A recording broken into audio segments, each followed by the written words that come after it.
In the moments where we have girls shine, guys shine. In the moments where the guy exactly da da da da da da boom, da da da da da boom. In these moments, crazy couples may do da da da da da da da boom da da da da da.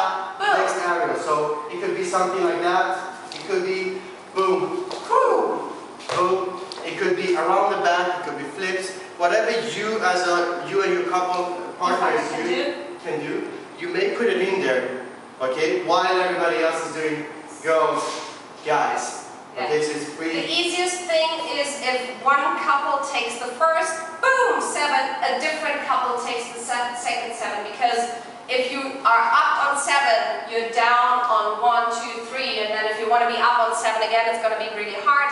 So it'll be easiest if you have more couples. Yes, but it's up to you. Yes. Go.